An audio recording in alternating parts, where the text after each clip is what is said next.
Hallelujah! Tunay nga sa Diyos lamang ang papuri, luwalhati at karangalan. Salamat po, O Diyos, sapagkat sa umagang ito, muli po kami nakakatipon sa inyong presensya. Narito po kami, Panginoon, upang parangalang ka, luwalhatiin ka, O Diyos. Nais namin ialay sa inyo ang pinaka-best, masangmuyong pagsamba, O Diyos, sa iyong presensya. Salamat po sa inyong abiding presence. Thank you, Lord, sa inyong loving presence, O God, sa inyong healing presence. Thank you, Holy Spirit, sa inyong sweet presence, sa inyong malayang paggalaw, pagkilos sa lugar na ito, sa iyong buong kongregasyon na nandito, O Diyos. Bayaan niyo po na sa ilalim ng iyong pangunguna, paggabay, ay patuloy naming maitaas at maparangalan ang pangalan po ni Kristo Jesus naming Panginoon. At tunay nga po marami mapagpala lahat ng makikinig, makaranas, tatanggap ng iyong buhay at makapanagsalita ay tunay nga po mapagpala ang kanilang buhay, Panginoon.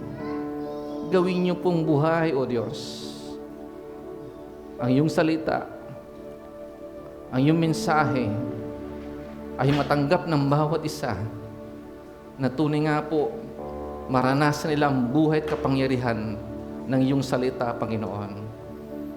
Ang iyong pagkilos, O Diyos, at anumang inaasahan nila sa iyo, O Diyos, ay kanilang pong matatanggap, mararanasan, Panginoon, at yung gagawin according to your word and promises as sa pananampalatayang nilalagak nila sa iyo, Panginoon. Walahati ka namin, pinaparangalan, pinapasalamatan sa pangalan ni Jesus. Amen! Amen! Glory! Thank you, Jesus. Hallelujah! Purihin ng Panginoon ngayong araw na ito po ay sacred day para sa atin. This is the day that the Lord has made, and we will rejoice and be glad in it. Amen? Sabi ng Word of God. Ngayong araw na po ito, pinagdiriwang po natin ang muling pagkabuhay ng ating Panginoong Hesus. Hindi po taon-taon namamatay si Jesus, ang ating Panginoon. Amen? Hindi po taon-taon naipapako si Jesus, namamatay at nalilibing. Meron lamang po tayong ngayong panahon o araw na pinagdiriwang natin ang pagkabuhay ng ating Panginoon. Amen po ba? Sapagkat si Jesus, ang ating Panginoon, ay nanatiling buhay. Amen. He is alive forevermore. Ang sabi nga ng Revelation 1 verse 17 up to 18, sabi ng Panginoong Hesus, o sabi ng ating buhay na Panginoong Hesus kay Apostle John, namatay ako, ngunit tingnan mo, ako'y buhay ngayon at mananatiling buhay magpakailanman. Amen. Ito po ay powerful declaration ng ating buhay na Panginoon at tagapagligtas ng ating buhay. Siya na sang source ng buhay. Siya nangako na siya ang muling pagkabuhay at ang buhay, at sino mang nananalig sa Kanya ay magkakaroon ng buhay. At kahit mamatay ay muling mabubuhay at hindi na kailanman mamamatay. Sapagkat ikaw po'y nakakonect sa iyong source ng buhay. Amen po ba? Sabi ng ating Panginoon sa John chapter 14 verse 6, I am the way, the truth, and the life. Amen po ba? Hindi sinabi ni Jesus, siya yung isa sa way. Hindi sinabi ni Jesus, siya yung isa sa daan o buhay at katotohanan. Siya lamang ang daan, siya lamang ang katotohanan, siya lamang ang buhay. Amen po ba? Makibukas po kayo sa Ephesians chapter 1. Mamaya bubuksan natin yung 1 Corinthians 15 verse 1 up to 8. Ang title po na mensahe na ating pong marinig ngayon ay The Power of His Resurrection. Basahin muna natin yung Ephesians 1 verse 20 o verse 19 hanggang 22. Then pupuntahan natin yung 1 Corinthians 15, 1 to 8. Ephesians 1 verse 19 hanggang 22. Sa Tagalog translation, at kung ano ang di masukat niyang kapangyarihan na kumikilos sa atin, kagaya ng inawit po natin kanina, ano po? Ang di masukat na kapangyarihan kumikilos sa atin na mga nananalig sa Kanya.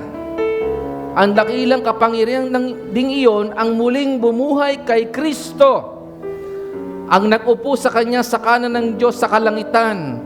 Mula rooy namumuno si Kristo sa lahat ng paghahari. Amen? Kapamahalaan, kapangyarihan, pamunuan, kalangitan, higit na dakila ang Kanyang pangalan kaysa sa lahat. Amen? Hindi lang sa panahong ito, kundi maging sa darating. Ipinailalim ng Diyos sa paa ni Kristo ang lahat ng bagay at ginawa siyang ulo ng lahat ng bagay para sa iglesia. Amen? He is our supreme being. Siya po yung makapangyarihan sa lahat, na siyang katawan ni Kristo. Tayo po yung katawan ni Kristo. Ang kapuspusan niya ang pumupuspos at pumupuno sa lahat ng bagay. Purihin ng Panginoon.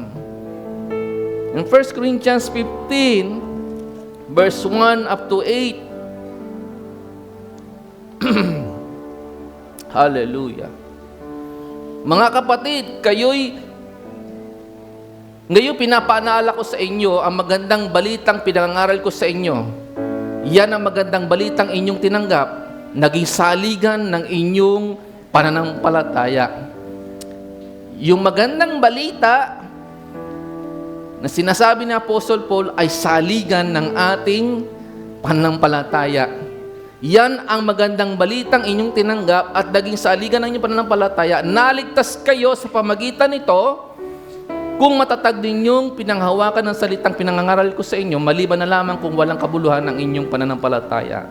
Sapagkat ibinigay ko sa inyo bilang pinakamalaga sa lahat ang tinanggap ko rin, na si Kristo'y namatay dahil sa ating makasalanan, tulad na sinasabi ng kasulatan, inilibing siya at muling nabuhay sa ikatlong araw.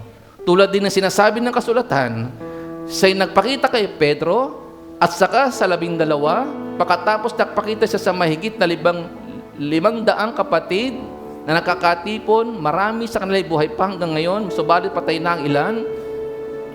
At nagpakita rin siya kay Santiago at pagkatapos sa lahat ng mga apostol. At sa kaululihay, nagpakita rin siya sa akin. Pinagpala na po din Diyos sa pagbabasa ng kanyang buhay na salita.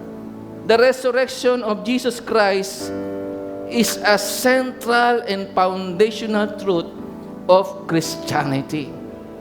Doon po nakatatag yung ating pananampalataya sa pagkabuhay ng ating Panginoong Kristo. Amen po ba? Siya yung source ng life. Siya yung tumubos sa ating mga kasalanan.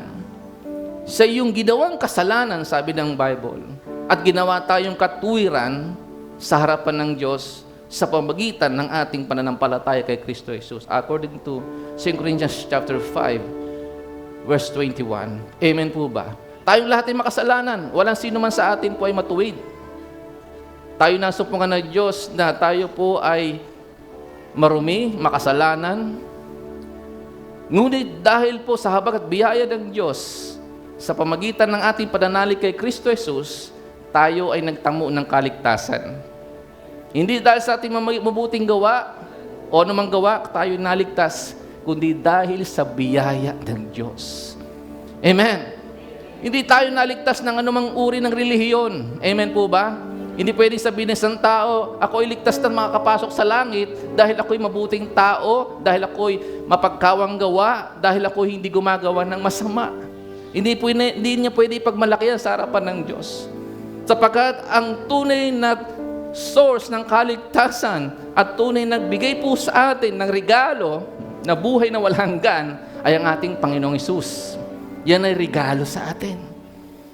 Amen. Pag sinabi regalo, hindi mo yung pinaghirapan. Binigay ang sayo. Yang kaligtasan na yan ay regalo sa atin ng Panginoong Diyos. Amen po ba? Mula nang ikaw po ay kumilala, tumanggap sa ating Panginoon Kristo, nagkaroon ka ng tamang ugnayan sa Diyos sa pamagitan ng iyong pananampalataya kay Kristo Jesus, tinanggap mo na yung regalo na yan. Eternal life. Amen po ba? Hanggang ngayon, humihinga ka, hanggang sa dulo ng buhay ng takbuhin mo sa mundong ito, hanggang sa hulang hininga mo, andyan, mananatili sa iyo ang kaloob ng kaligtasan mula sa Panginoon. Amen po ba? Yang katawan na yan, bibigayan, mamamatayan, at babalik sa alabok. Pero yung soul mo, amen, mananatiling buhay kasama si Jesus from eternity to eternity. Amen? Kaya tayo po'y nagpapasalamat sa ating Panginoon. Nag-aalay tayo ng pagpupuri, parangal sa ating Diyos na buhay. Kung hindi natin nakilala si Jesus, hindi natin maunawaan, amen, na meron pa palang buhay, meron pa palang buhay na kailangan nating ituloy mula sa doon sa kaharian ng Diyos. Tuloy-tuloy po ang buhay from eternity to eternity sapagkat kasama natin ang source ng buhay, si Jesus. Amen po ba? So, the resurrection of Jesus Christ is the central and foundational truth of Christianity, indicating His divine authority over death. Amen? 1 Corinthians 15:58 to 57, gaya ng inawit natin kanina, 15:56 to 58, 56 to 57, nasaan ang kamandag mo o kamatayan? Wala na eh. Pinagtagumpayan na ni Jesus yun ng ating Panginoon nung siya'y nagbuhay na maguli. Amen po ba? His resurrection is the greatest miracle ever. Hallelujah. Kaya yan po yung mga manaliliksik, pinuntahan po nila ang Israel eh. Tinignan nila ang libingan ni Jesus, hindi nila makita. Wala pong laman. Sapagkat tunay nga pong nabuhay ang ating Panginoon. There's no Easter celebration in Islam, Judaism, Buddhism, Hinduism, or any other religion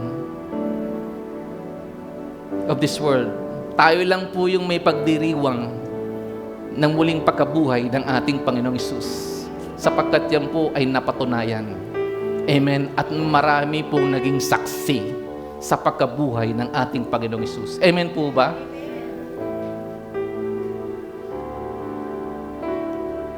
Ang Islam po nagsasabi na si Propeta Muhammad daw po ang kailangang puntahan para maligtas sa mga tao. Dadalhin sila sa tunay at buhay na Diyos na si Allah. Pero sa pag-aaral, after 500 years, mula nang namatay, nalibing at nabuhay ang Panginoong Hesus, after 500 years, sakalang nag-exist si Muhammad. At sakalang nagkaroon ng Quran dahil sa isang anghel daw na nagpakita kay Muhammad. So mas paniniwalaan po natin ang mga apostol ni Jesus. Amen? Amen po ba? At ang ating pananampalataya ay sasalig dating kay Jesus. Hindi doon sa after 500 years, mahigit, na mula nung namatay at nalibing at nabuhay ng Panginoong Hesus, paniniwalaan mo yung isang propeta nagsasabi, etong paniwalaan mong Diyos. Lahat naman nakasulat doon sa kanilang Quran ay kinokontradict lahat ng sinasabi sa Bible. Kawawa po mga tao. Napapahamak po sila. Praise God dahil sa biyaya po ng Diyos. nagkaroon po tayo ng tama ugnayan sa Diyos na lumikha ng langit at lupa sa pamagitan ng ating Panginoon Kristo. Amen po ba? Three truth ng proof of His resurrection. The entitude, Mark 16, verse 1 up to 9. Sabi ng angel, huwag kayong matakot. Hinahanap ninyo si Jesus o si Jesus na taga Nazaret na ipinako sa krus. Wala na siya sapagkat siya'y muling nabuhay. Amen? Empty tomb. And he was seen by Apostle Peter according to Luke 24 verse 34. He was seen by 11 disciples according to Matthew 28 verse 16 up to 20. He was seen by over 500 brethren, 1 Corinthians 15 verse 6. Sila po yung mga witness sa pagkabuhay ng ating Panginoong Hesus. Over 2,000 years ago po. And he was seen by James, then by all the apostles, 1 Corinthians 15 verse 7 and Acts 1 verse 3 up to 4.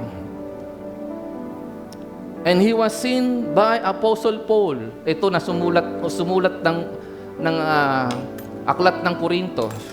Sulat sa Korinto, pati na yung Ephesians na binasa natin kanina, Ephesians ni Paul sa Corinthians at sa Epeso. Sabi niya, he was seen. Si Apostle Paul ay nakita niya ang ating Panginoon. According to 1 Corinthians 15 verse 8 and also Acts 9 verse 38, na-encounter na talaga si Jesus doon sa road Damasco. Na-encounter niya si Jesus. Biglang lumitaw ang matinding liwanag mula sa langit. Kaya nabulag yung mata ni Apostle Paul dahil sa matinding liwanag. Saulo pa yung pangalan niya noon, hindi pa Pablo. Saulo. Inuusig niya mga iglesia, ang mga manampalataya ng Panginoong Hesus. Pero na-encounter niya si Jesus in a really in a special way. Hallelujah. Na bagong buhay niya. Hindi na siya taga-usig ng iglesia. Amen ang Panginoon. Siya na ngayon ang nag-edify ng church. Siya na ngayon nag-establish ng church. Marami siyang na-establish na church. Marami siyang naisulat. Amen? Yung Bible na yan, basahin mo ang buong New Testament, basahin mo ilang epistles siya ni Paul. Ang dami. Hallelujah. So he was seen by apostle. Sila ang mga saksi sa pagkabuhay ng ating Panginoong Hesus. Amen po ba? Ang sabi na aklat ng unang Pero na kahit hindi mo pa siya nakita, ngunit inibig mo na siya sapagkat sumampalataya ka sa Kanya. Amen? At tayo ay na-born again, na ipanganak na muli dahil sa buhay na binhi ng salita ng Diyos. Amen po ba? At dahil sa kapangyarihan ng banal na Espiritu, tayo ay binabago every day. Amen? From glory to glory, according to 1 Corinthians chapter 3. Amen po ba? Secondly, the blessing of His resurrection. Eternal life. Glory to God. Nabuhay ang Panginoong Hesus. Kaya tayo, mayroong katiyakan na tayo may buhay na walang hanggan. Kaya tumayo ka. Tayo. Ilang taon ka na? 18. Napakabata, no po? Pero, taon-taon madadagdagan ang edad niya. Amen? Tatanda. Hindi natin alam kung kung gaano kalayo ang biyahe ng takbuhin ng buhay niya. Pero siyang tiyak. Amen? Matapos man ang katawang ito sa ibabaw ng mundo, ang buhay ng kanyang katawan, pero kanyang soul ay mananatiling buhay kasama si Jesus from eternity to eternity. Amen? Amen po ba? Lahat po tayo tatanda. Aminin po natin. Ako, nararamdaman ko na po yun. Bagamat ako'y sabing maliksi pa rin, pero talagang pupunta tayo sa pagtanda. Marami na rin senior dito, hindi ba? May nakausap nga akong pastor senior na siya. 65 na siya. Sabi sa akin, Bishop, pagdating nyo po ng 60, 65, mararamdaman nyo talagang medyo may hina-hina na yung mga kasukasuan. Sabi ko naman sa kanya, kaya nga, mag-discipline ka Sa kinakain mo, mag-exercise ka. Amen? Mag-invest ka para sa kalusugan mo. Wala po akong pinipersonal dito, ha? Ipon-ipon ka ng ipon ng pera. Hindi naman po mali po yan. Mag-ipon ka ng mag-ipon ng maraming pera. Pero huwag mong pabayaan ng kalusugan mo. Isa lang ang buhay na yan. Amen po ba? Enjoy mo yung buhay. Yan regalo sa atin ng Panginoon. Amen po ba? Mag-invest ka para sa kalusugan mo. Kung dumadami na wrinkles mo sa mukha at marami ka namang pera, hindi magpaano ka? Magpabanat ka ng kulubot na mukha. Amen? Wala pong mali po doon. Meron kang eternal life, then yung physical body mo, hindi mo pinababayaan sapagkat templo yan ng Holy Spirit. Amen po ba? Hayaan mo magamit ang katawan na yan ng matagal pa para sa kapurihan ni Lord. Maglingkod tayo sa Panginoon. Amen. Nang mayroong malusog na pangangatawan. Amen. Hindi po mali, magsumba-sumba ka, mag-exercise ka dyan, mag-jogging ka. Gawin mo yan para sa kapurihan ni Lord. Amen po ba? Kaya ako minsan nagpapapawis po ako talaga. Nag-gym, minsan boxing. Ginagawa ko yun para maging healthy po yung katawan ko. Dahil marami pang ipagagawa si Lord. Marami pang gustong ipaabot si Lord sa atin. Paano mo maabot yung mga naisabutin, ipaabot sa atin ni Lord? Kung ugod-ugod na tayo, kung mahina na. Kaya hanggat malakas pa. Amen. Malusog ang katawan mo. Paggamit mo yan para sa kapurihan ni Lord. Ikaw, marami sa inyo kabataan dito, maglingkod tayo sa Panginoon. Walang lugi sa paglilingkod sa Lord. Amen po ba? Ako, sumunod ako sa Panginoon. Hallelujah. Pagtapos ko ng high school, diretso ako Bible College. Ayaw ng mga magulang ko. Hindi ako sinuportahan sa pag-aaral ko sa Bible College. Gusto ng tatay ko, engineering. Gusto ng nanay ko, ibang course. Gusto kong sundin ang panawagan ni Lord. Sino masusundin ko? Magulang ko, si Lord. Sinunod ko si Lord. Lord, you will provide. Hindi man nila ako suportahan, tutulungan mo ako, Panginoon. Hindi nila maintindihan yung calling Nakatapos ako.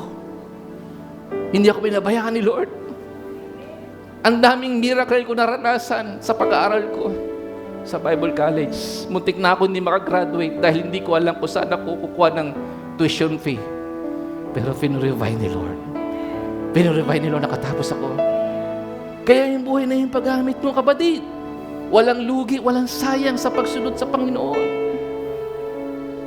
Hindi ako pinabayaan, magulang ko, mga mahal namin sa buhay. Ayan, nakikita nyo, ang Mami Richie nyo, napakalusog. Amen? Hindi pinababayaan. Amen? Lagi masaganang hapag. Amen? Malusog ang katawan. Hindi halatang stress. Talsik yung stress. Kasi pag mapanalangin ka, mapagpalasamba ka sa Panginoon, mahal mo ang Panginoon Diyos, lagi mong kinauhawan ng presensya ng Diyos, hindi ka mape-penetrate ng takot, pag-aalala. Amen. Aatakihin ka ng kaaway, aatakihin ang kalusugan mo, bigla kang magkakasakit. Pero kapag nag-pray ka sa Panginoon at dilabanan mo ang karamdaman mo sa pangalan ni Jesus, pinalayas mo sakit na yan, lalayas yan! Sapagkat buhay si Jesus! Siyang ating tunay buhay na manggagamot. Hindi lamang siya tagapagligtas, nagbigay ng buhay na walang hanggan, Siya din po ay nagpapagaling ng anumang sakit karamdaman. Siya ay buhay. Kaya hindi po tayo makokontrol ng takot, ng kabalisahan, ng pag-aalala sa buhay. Tumataas ang bilihin. Magtataas na naman ng gasolina. Ang krudo magiging 70 plus na. Kung doon ka nakapokus, hindi kay Lord, wala. Talo ka ng problema. Mababalisa ka. Matatakot ka. Pero pag ikaw ay may tamang relasyon sa Panginoon at ugnayan sa Kanya, at pinangahawakan mo yung Kanya mga promises na hindi Kanya iiwan at hindi Kanya pababayaan, at according to His riches and glory, He will supply all your needs. Hallelujah! Ikaw ay worry-free. Ikaw ay fearless. Hindi ka pababayaan ni Lord. Amen po ba? Huwag tayong magdepende sa sarili po nating kakayahan. Mas masarap maranasan po natin yung kapangyarihan ng Diyos sa buhay natin. Amen? Huwag yung galing mong pairalin mo, kundi yung galing ni Lord sa buhay natin. Ang galing mo, Lord. Ganito lang ang budget ko, pero hindi ko alam kung paano ito ng kasya. Paano kami nakasurvive sa buong isang linggo? Hindi kami nagutom. Amen? Sa buong isang linggo, nakalagpas kami sa pagsubok, sa karamdaman, sa kahirapan, sa krisis. Nakalagpas kami, Lord, sapagkat sinamahan mo po kami. Sapagkat ikaw ay buhay. Amen po ba? Kaya baliwala po sa atin. Hindi po tayo apektado ng krisis, bagamat nandiyan ang realidad, pero mas real si Jesus. Mas real ang mga promises ni Lord. Mas makapangyarihan ang salita ng Diyos kaysa salita ng tao. Amen po ba? Sinasabi ng mga doktor, ang ganyan ka na lang, ang ganito na lang taning ng buhay mo kasi hopeless ka na. Pero sabi ng Word of God, gagaling ka at mabubuhay ka pa ng matagal in Jesus' mighty name. Sino paniniwalaan natin? Ang Word of God. Hebrews 4 verse 12, ang salita ng Diyos ay buhay at makapangyarihan. Buhay sa atin ang Word of God. Amen po ba? Amen. Sinasabi minsan ng katawan mo at dinasabi ng devil, tumatanda ka na, manghihina ka na, malapit ka na. Pero sinasabi ng Word of God na nasa heart mo, mabubuhay pa ako ng matagal. Sapagkat ako i-energize ng kapangyarihan ng Diyos na sumasa akin. The resurrection power ni Jesus, amen, is at work within me and through me. Amen ba? Ate Richard, lakas-lakas. Kung hindi mapanalangin yan, wala na. 70 plus ka na, di ba? Si Pastor Bamini, mag-18 na yata yan. Wala pa naman. 18 lang daw siya. Yung biyanan ko nga, 82 na, di ba? 86? Patindi, 86 na. Kasi prayerful malapit kay Lord. Merong intimacy sa relasyon sa Panginoon. Amen po ba? Ang iyong kalapitan sa Panginoon ang magsusustain sa iyo, kapatid. May krisis, may kahirapang naranasan ng bansa, pero yung kalapitan mo sa Panginoon, hallelujah, ang magbibigay lagi sa iyo ng lakas, tagumpay sa lahat ng laban mo sa buhay. Hindi ka bababayaan ng Panginoon kasi mahal mo siya. Amen po ba? Pag malapit ka sa iyong Heavenly Father, sa ating Heavenly Father, hallelujah, ang ating Heavenly Father saganang magbigay ng mabubuting bagay. Matthew chapter 7, di ba? Humingi ka at ikaw ay bibigyan. Kumatok ka at ikay bubuksan. Hanapin mo at iyong masusumpungan. Ang Panginoon Diyos nating Ama ay saganang magbigay ng malahat ng mabubuting bagay. Amen po ba? Hallelujah. Baliwala lang yung kahirapan na yan. Yes, nandiyan ang realidad, pero hindi ko yan pinapansin. Hindi ko nayaang yan i-control ang ating buhay. Sapagkat meron tayong Diyos na buhay na hindi kailanman magkukulang sa atin. Amen. Sabi ng book of Hebrews, He is our lover and overseer of our soul. Si Jesus, He is the lover and overseer of our soul. Kaya every day, isusustain tayo ng Panginoon. Another blessing of His resurrection, forgiveness of sins. Amen? Ikaw po ay pinatawad na sa iyong mga kasalanan. Pinawalang sala na po tayo. At sabi nga ng Romans chapter 4, hindi na kailanman niya aalalahanin ang iyong mga kasalanan. Amen? Hindi na kailanman gugunatain, aalalahanin pa, isip-isipin pa ng Diyos ang iyong mga kasalanan na hinugasan na ng dugo ng ating Panginoong Hesus. Amen po ba? Kaya tayo ay makapaglilingkod ng marapat sa ating banal na Diyos dahil sa blood ni Jesus. Every time na nasumpungan ka ng Panginoon na nagkukulang, nagkakamali, lumuhod ka lang. Amen? Umihi ka lang ng tawad sa Panginoon at mararanasan mo yung kanyang biyaya at kapatawaran. 1 John 1 verse 9. Amen? Amen? Meron kasing doktrina ngayon, lumalaganap eh. Hindi na rin pwedeng humingi ng tawad kay Lord. Hindi na kailangan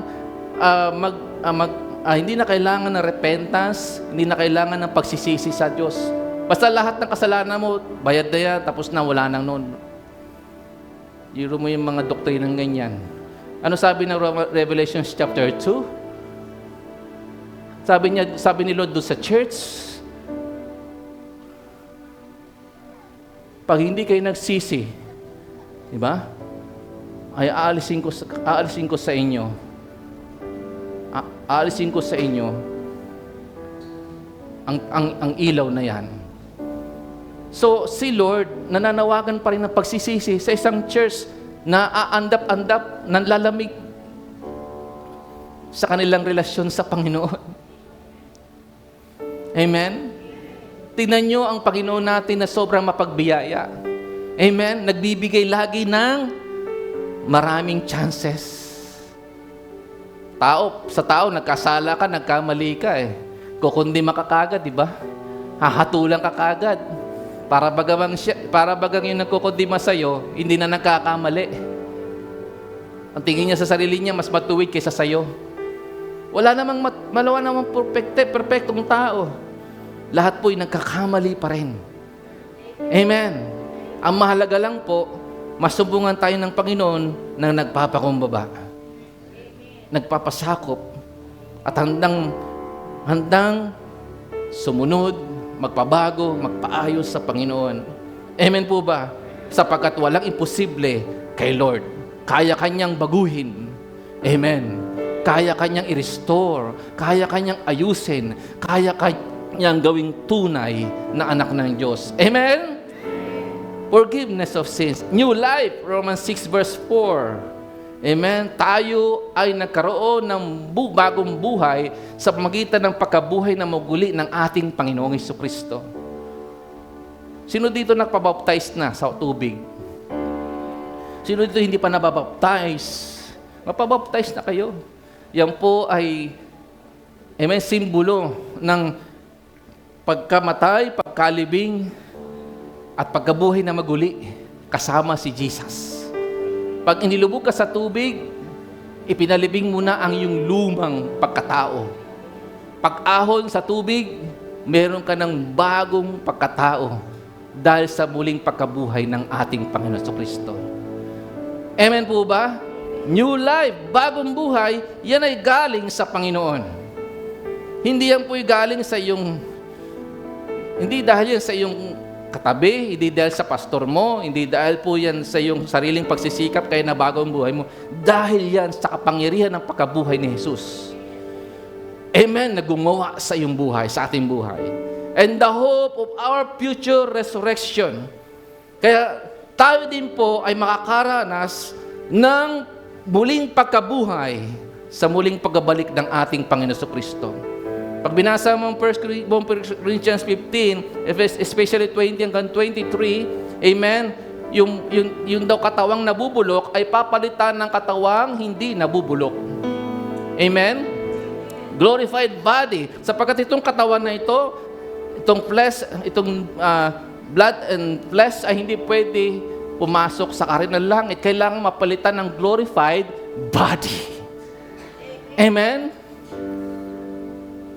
At kung dumating man ng Panginoon na tayo nasupungan buhay pa, in the twinkling of an eye, we shall be changed. Tayo'y babaguhin ng Panginoon. Glorified body. Hindi na kulubot. Wala ng wrinkles. Amen? Bago. Glorified body. And lastly, miracle for your healing. Acts chapter 4, verse 8 up to 12. Naalala niyo ba yung pinagaling ni Peter and John? Isang lalaking lumpo, pinanganak na lumpo. Nandoon sa tabi ng labas ng pintuan ng templo, umingi na limos sa mga tao. Ang sabi ni Pedro, pila ka ganito, wala ako. O para sinasabi niya, hindi yan ang kailangan mo. Pero sa pangalan ni Jesus, lumakad ka. Tumayo ka, lumakad ka. At kay magaling na. Ano nangyari? Nakaranas ng miracle yung lumpo. Siya ay nakalakad at pumasok sa loob ng templo.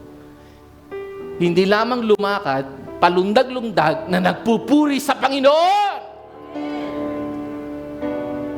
Kayo mga tao, namamangha sa ginawang miracle nila Pedro. Pero sabi ni Pedro, gumaling ang taong ito dahil sa kanyang pananalig kay Jesus.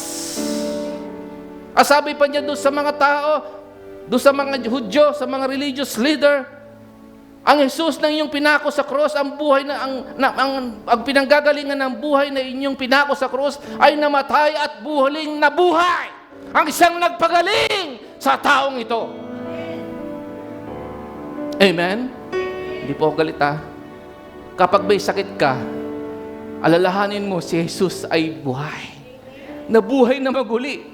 Hindi lamang para sa iyong kaligtasan, buhay na walangan, maging sa iyong kagalingan, kapatid. Amen po ba? Para sa iyong kagalingan. Mula po ako nung dumitaw ako sa mundong ito, wala ako natatandaan. Ako po ay dinala sa ospital na confine. Nagpabunot ng ngipin, pwede. Papasta. Pero never ako na-confine. Mula nung nakinilala ko si Jesus, sumunod ako sa panawagan niya. Kinilala ko na siya ang tunay at buhay na Panginoon natin. Source ng life at kagalingan. Lahat ng karamdaman, sakit, sandali lang. Dahil buhay si Jesus. Amen? Kaya kung may sakit ka, kapatid, yung katawan mo, pinanghihina ng karamdaman, palayasin mo na yan sa pangalan ni Jesus. Mamaya magpe-pray po tayo. I declare, by the resurrection power of our Lord Jesus Christ, ikaw ay lumaya sa iyong lahat ng sakit karamdaman, ikaw ay gumaling ngayon. Mag-isa mga nakakonect sa online. I declare and speak life. Amen, na kahit may edad ka na, hahaba pa rin ang buhay mo. Kung gusto mong sumunod sa Panginoon, pasakop mo lang yan kay Lord.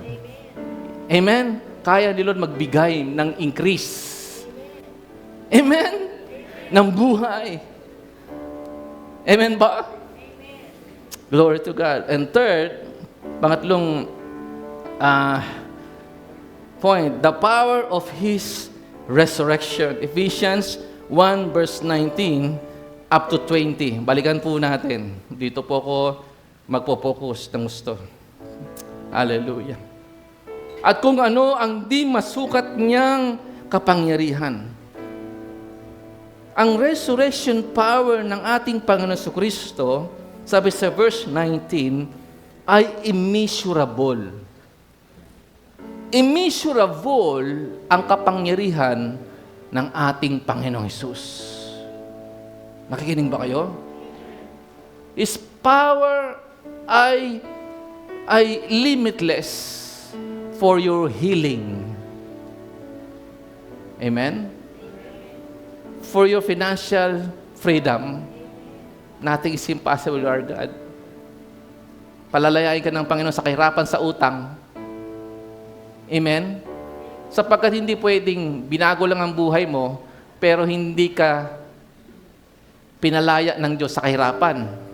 Hindi ganun ang ating Diyos. Amen po ba? Ang Diyos, kapag nagpala, nagbigay ng biyaya sa iyo, kompleto, kapatid. Hindi ka lang niligtas, binago ang buhay mo. Pag ikaw ay may tamang relasyon sa Panginoon, pinasakop mo talaga ang buhay mo sa Panginoon, palalayain ka niya sa kahirapan. Amen po ba? Palalayain ka niya sa mga marami mong pagkakautang, kapatid. At ikaw ay gagawing masunurin ng ating Panginoon sa Kanyang presensya, sa Kanyang Word. Basahan mo Deuteronomy 28. Ang sabi, hindi ka na mangungutang. Amen? Ikaw na ang magpapautang. Hindi ka na nasa ilalim, ikaw na ang nasa ibabaw. Hindi ka nasa hulihan, ikaw ay nasa unahan. At ang blessing ni Lord ay laging mag-overtake para sa iyo. Amen po ba? And we are above over our circumstances. Amen? Hallelujah. So His power is immeasurable and also at work toward us and through us. Ako pag po ako nag-pray sa mga umihiling ng complete deliverance, sa mga nade-depress, sa mga tao na pinahirapan po ng mga demonic strongholds, forces of darkness, yan po yung ini-exercise natin eh. In the name of Jesus Christ. In the name of my Lord Jesus Christ, of our Lord Jesus Christ, whose name is above every name, and by His power that is at work within me or through me, or within us and through us. You devil, you spirit of sickness and infirmities, go, alis, layas. Ikaw, spirito ng depresyon, takot, kabalisan, umalis ka sa tao ito. Alam niyo, may ginagawa ang Diyos. Amen. Exercise mo yan, kapatid. Hindi lang sa pastor yung power, authority. Sa iyo yan, bilang mananampalataya ng Panginoon. Basahin mo Mark 16. Lahat ng nananalig sa Panginoon ay binigyan niya ng ganitong kapangyarihan. Lahat ng believers ay binigyan ng authority, power, amen, na sino mang magpatong ng kamay sa mga may sakit ay gagaling. Amen. Sa bawat membro ng tahanan mo, ng pamilya mo, magulang ka o anak, pag-pray mo magulang mo, in Jesus' name, ikaw sakit karamdaman, umalis ka sa katawan ng aking ina o ama, in Jesus' name, o ng aking lolo, ng aking anak, kapatid. Meron power that is at work within us. Power, sa Greek ay dunamis. Power. Working miracle working power. Resurrection power ni Jesus. The same power that raised Jesus from the dead is working in us and through us. Amen? So yung church ay hindi powerless, kundi powerful. Amen? Believers ni Jesus ay hindi powerless, powerful. Ang buhay mo ay victorious, hindi victim. Amen? Hindi ka victim ng sakit, karamdaman, kahirapan. Mararanasan mo, yes, pero sandali lang yan. Lalagpas lang yan sa'yo. Dahil yan talo natin sa pangalan ng kapangyarihan ng ating Panginoon. Amen po ba? Glory to God! Hallelujah! Nawa ay mag-arise ang iyong faith, kapatid. Mabago na ngayon ang iyong buhay, ang iyong kaisipan, na hindi ka lang basta mananampalataya ni Jesus. Amen po ba? Hindi ka ordinaryong mananampalataya ng Panginoon. Yung ating Panginoong Hesus na naghahari sa ating puso ay buhay at makapangyarihan sa lahat. Amen po ba? Wala nang maglalakad dyan, no, sasabihin, naglalakad lang sa madilim na kalsada, mag-ingat kayo, baka may matapakan kayong dyan, duwende, o mga, yun, nuno sa punso. Wala nang ganon! Mas makapangyarihan yung Diyos na sumasa atin. Greater is He who is in us than he, the evil one who is in the world. Amen. Dumadating ka pa lang, lumalayas na, nagtatakbuhan na yung mga forces of darkness. Amen po ba? Alala ko lang po yung isang nagpa-pray doon sa Laguna nung araw, nagkukwento. Ang dami daw nakikita doon sa loob ng bahay niya, mga maliliit na tao. Hindi raw sila makatulog, binubulabog daw sila ng pamilya niya. Pinatawag yung isang pastor natin doon, at yung ibang leader. Pero bago yung pastor at yung ibang leader pinatawag, merong pinatawag na ibang mga taga-ibang church na pinagpe-pray po yung bahay nila na sinasabing meron daw mga malilit na tao o duwende. Alam nyo, sa halip na mapalayas nila, sila daw pinalayas. Yun daw mga tao na galing sa ibang religion, hindi ko nababanggitin, sa ibang religion kasi. Yun daw po ang pinalayas ng mga duwende. Pero pagdating po ng ating mga leaders, pastor doon sa Laguna, sa SF Laguna, nag-pray, nag-worship kay Lord, kinas out yung presensya ng forces of darkness, talsik. Nagkaroon ng kapayapaan yung bahay. Hallelujah! Hallelujah! Pag ikaw ay tunay na pinaghaharian ng Panginoong Hesus, and His power is working in us, amen? Talsik ang kaaway sa buhay mo, kapatid. Makita ka pa lang, takbo na eh. Amen? May nagtanong sa akin, paraan lang, sabi sa akin, Bishop, totoo ba yung mga tikbalang, yung mga manananggal, mga white lady? Kasi marami pong nakakita niyan doon sa aming provinces. Sabi nila, totoo daw, pero sa akin hindi nagpapakita. Bakit? Kasi takot sa akin eh. Bakit? Kasi nagliliwanag yung buhay natin. Forces of darkness, amen? Forces of darkness, lalayuan ka niyan. Hindi yan magpapakita sa'yo dahil sila ang takot sa'yo.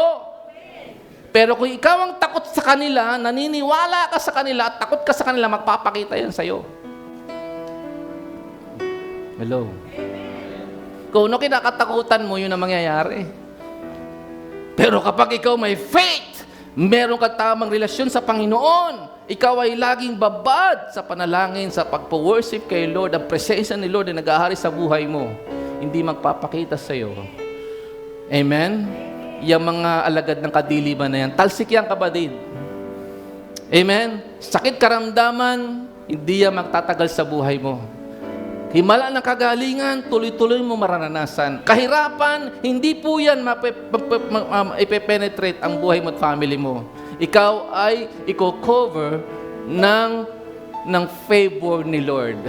Naalala niyo ba yung anniversary natin? Ano yung ating tema? Ikaw ay chosen for favor. Position for purpose. Buhay po ang Word of God. Amen? May crisis, pero ang favor ni God ay sumasa atin. Kino-cover tayo. Binabakuran tayo ng favor ni Lord. Sapagkat buhay ang ating Panginoong Hesus na nangako sa atin. Amen po ba?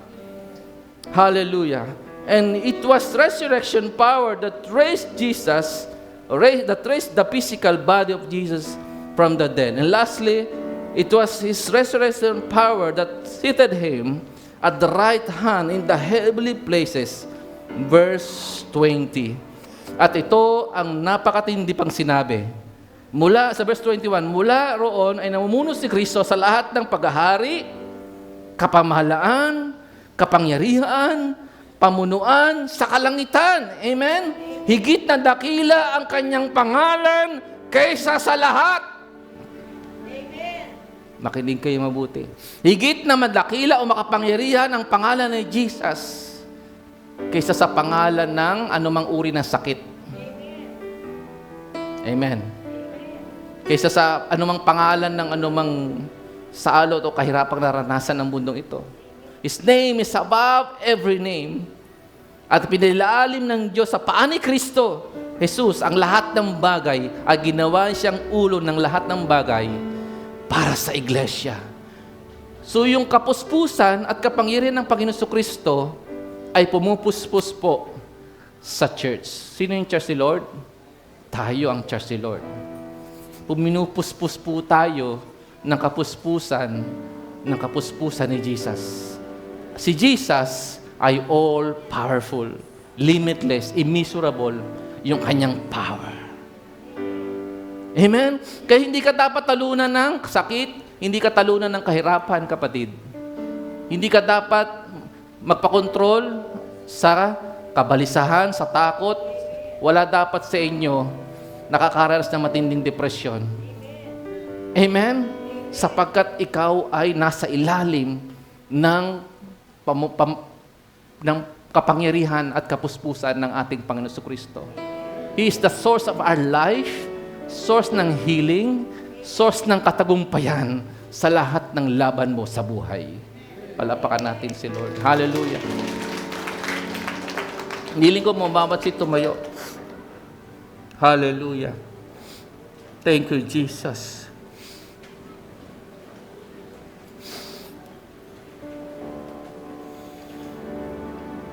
Sa lahat po ng panahon, sa anumang sitwasyon, maranasan po natin ang reality ni Jesus.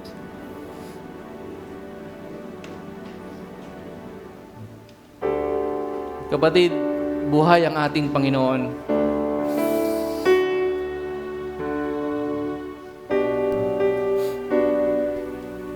May purpose si Lord bakit merong tinatag na church dito sa lugar na ito, dito sa bayan ng Tansa,